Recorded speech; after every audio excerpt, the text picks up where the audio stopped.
ఓం నారాయణ ఆది నారాయణ. ఓం నారాయణ ఆది నారాయణ ఛానల్ను ఆదరిస్తున్న గురు బంధువులకు స్వాగతం, సుస్వాగతం.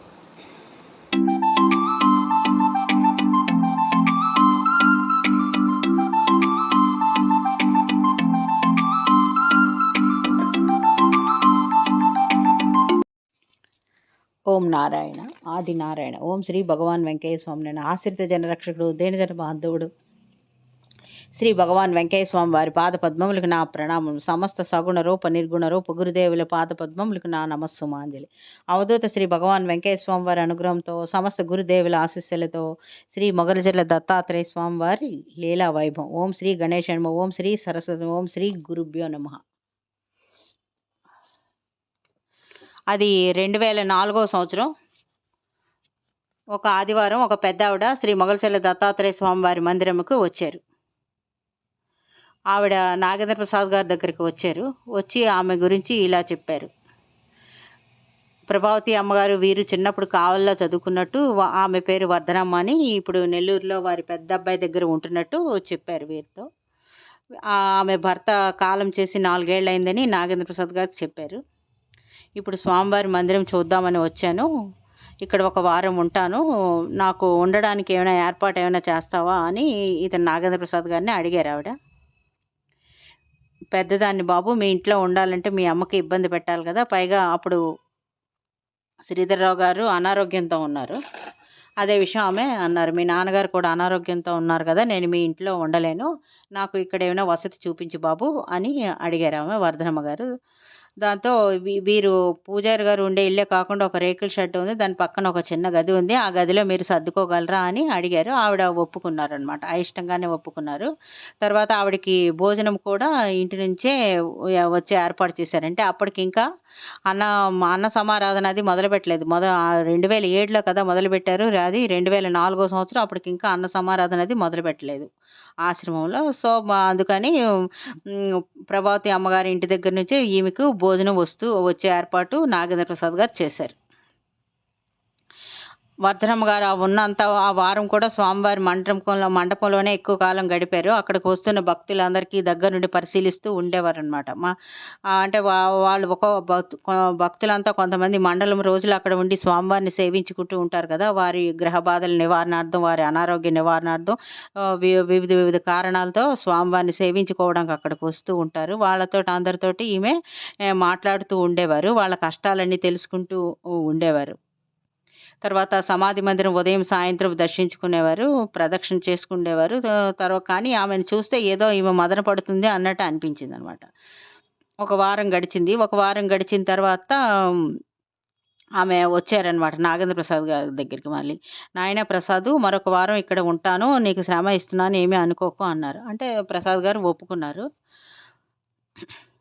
కానీ ఈమె ఎందుకో బాధపడుతున్నారని ప్రసాద్ గారికి తెలుసు. అందుకని ఆ రోజు రాత్రి ప్రసాద్ గారే ఆమె దగ్గరికి వెళ్ళి అడిగారు, అమ్మ మీకు వచ్చిన కష్టం ఏమిటో నాకు చెబుతారా, మీరేదో లోపల బాధపడుతున్నట్టుగా ఉంది, నేను మీ బిడ్డ లాంటి వాడిని అని అనుకోండి అని ఆమెకు నాగేంద్ర ప్రసాద్ గారు అడిగారనమాట.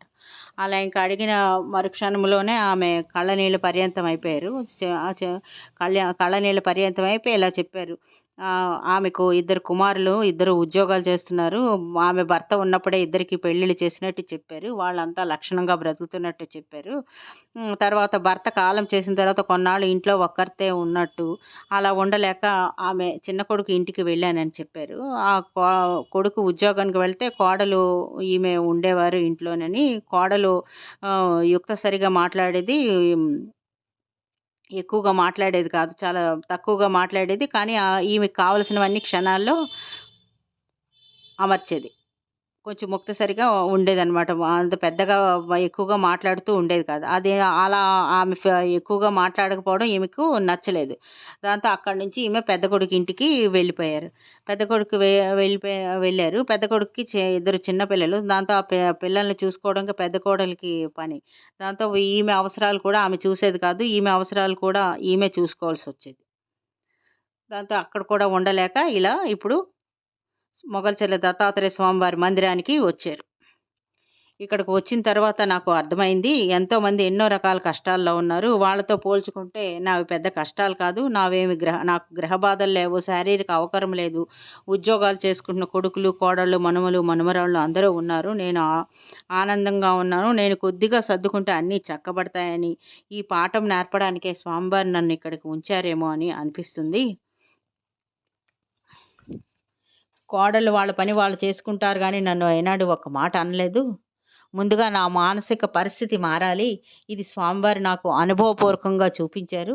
ఇక్కడ ఉండి నేను వచ్చే వారం మా పెద్దవాడి దగ్గరికి వెళ్తాను అని నాగేంద్ర ప్రసాద్ గారికి ఆమె వివరించారు. అంటే స్వామివారు ఆమెకు ఈ విధంగా మార్పు కలిగించారు. ఆమెలో మార్పు తీసుకొచ్చారు. మానసిక స్థితిని మార్చారు. అంటే సర్దుకుంటే అన్నీ గొడవలేమీ లేకుండా కొడుకులు, కోడలతో సర్దుకుపోతే అన్నీ ఆనందంగా ఉంటుందని స్వామివారు ఆమెకు తెలియజేశారనమాట.